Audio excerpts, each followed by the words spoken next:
Hey, welcome back on the Good Morning Artesia radio show. Time to get an update on what's happening in the Artesia Public Schools. And we've got our superintendent, Mr. John Ross Null, joining us here this morning. How are you doing today? Well, so far so good, Gene. Everything's rocking along pretty well. Good. Well, that's excellent. I was at the girls' soccer game yesterday. Yeah. 10 goals, and I thought, where was the cannon? Shopping for ammunition, probably. Yeah, that not often you get a 10-run rule in a soccer game. Well, now that is the 10-run rule, but you know when they got it? I was there when they got it. At the very end of the game. Yeah. So and then a couple times there, I thought the barking guy was gonna bark himself out because that was a lot of goals for him. It was, and I talked to him after the game, just standing around out with the crowd a little bit, and he had done a good job supporting those girls. Yes. Through all of those goals. So appreciate him being there. I think I know why the cannon wasn't there, because after the football game Friday night, they were probably out of powder. Yeah.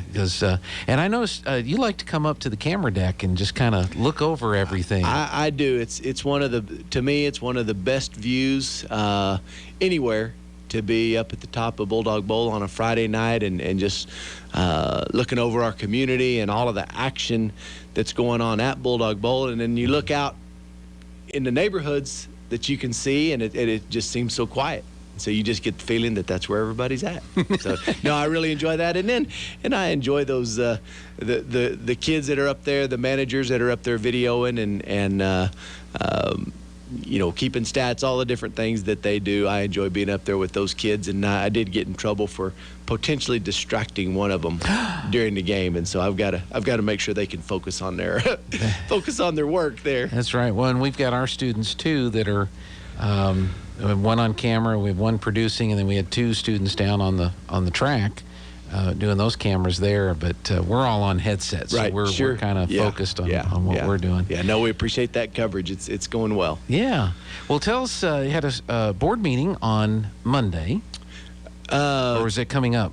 Actually, it's been a little bit, and so we have one coming up on October 18th. Normally, it would be on October the 11th, but there's no school on that day, and so at our last board meeting in September, the board did vote to move that regular meeting to October 18th, and so that'll be coming up.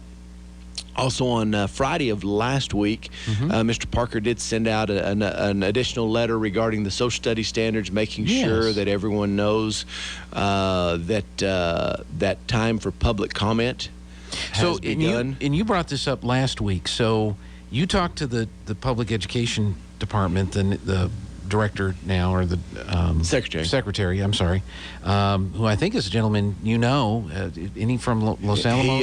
Most recently? He was retired at the end of the 2021 school year as superintendent in Los Alamos, and been a lifelong New Mexican, been in some other districts. Actually had worked at the public education department previously, so we have been in communication. And as of right now, or as of yesterday morning, there were 29 districts that had submitted a petition or a resolution to the public education department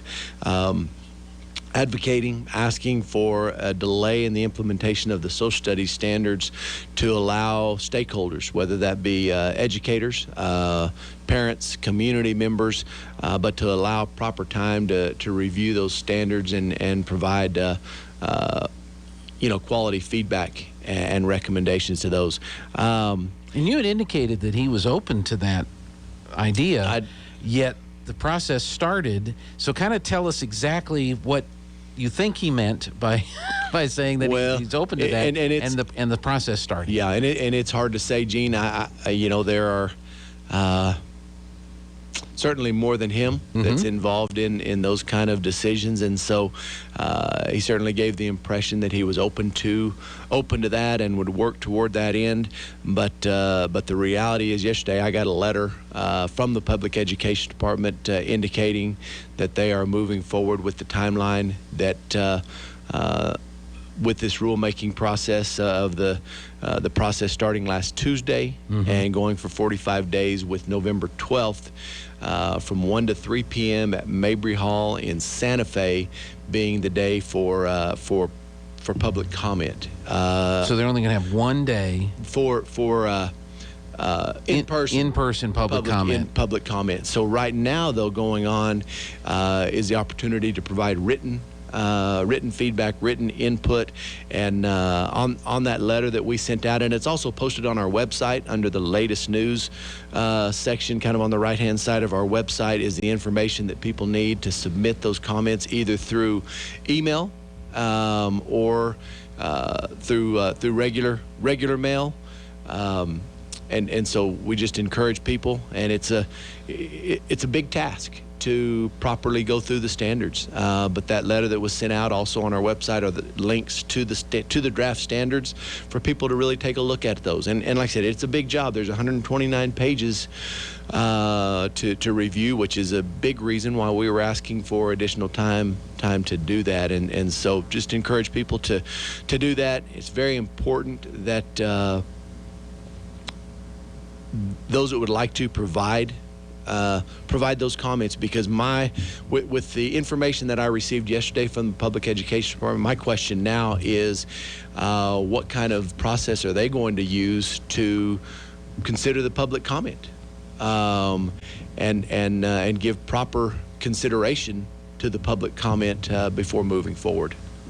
Interesting. So one might get the impression that they're saying, well, we got to do public comment, so here's how we're going to do it. We're going to meet the minimum amount to do that, but we've kind of got this plan in place to do that. That's a little unfortunate, because it kind of goes to the heart of the issue with the lawsuit that the Artesia schools joined with the Gallup-McKinley County schools. Yes. And that's just trying to modify the law, if you will, or get some changes to the law that was passed a while back, to give local school districts a little more control over how you operate your districts. That is correct. And actually, we had a meeting of the plaintiffs that are involved in that lawsuit last Thursday, and then we're going to meet again on this Thursday. And the discovery phase, the attorneys for the districts that are in the lawsuit started the discovery phase, and so submitted a number of requests to the Public Education Department recently. And then also looking at a piece of legislation to potentially be brought into the upcoming legislative session, again advocating for local control. Okay.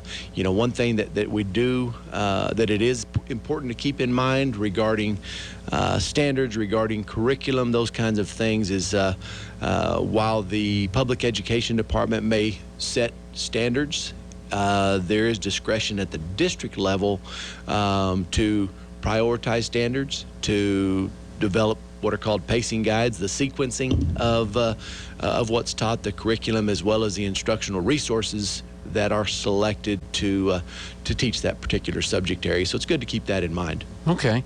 So going back to the social studies comment period, that's what you're encouraging residents, folks here to do, is to go to the school's website, read the information, and then if they want to issue a comment, write a letter or email or whatever. Absolutely. And those comments are public. Those not the whether they're submitted through email, whether they're submitted through mail, however they're submitted, those comments are public on the Public Education Department's website, so you can go there now and you can see what's been submitted to this point. Mm-hmm. Yeah, so absolutely encourage people to do that. And if they have any difficulties, if they have any questions, they can certainly reach out to us at our district office, and we'll help them out the best we can. Okay.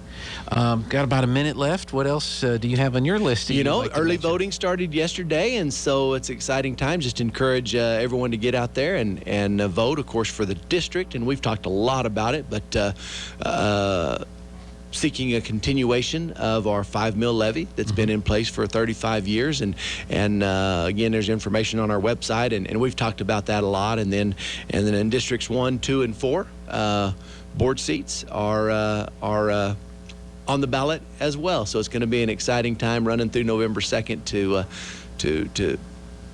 during this election phase. Because there's 5 board members. Yes. So yes. This is the year that 3 of them are up for Yes. re-election if they run again or right, that whatever. That is correct. And then was it in 2 years? Then the other two Yes. will be Yes. up. Okay. Yeah. So it's election time now. It is. It's an exciting time. Now, where on the website did you say is the Under latest news latest news? on the right-hand side. Right-hand side. That's my other left, right? There it is, latest news. Okay, there we go. Social studies standards, and that's where you click on that, and then that'll take you to the Absolutely. information. And just above that, in the top right-hand corner, is information regarding the mill levy. Excellent. So I see it right there. We'll put it up on the screen for folks. Awesome, Gene. Thank you. Sir. Yeah, you bet. Appreciate you having me. All right, we're going to go to the news. Beijing that their most dangerous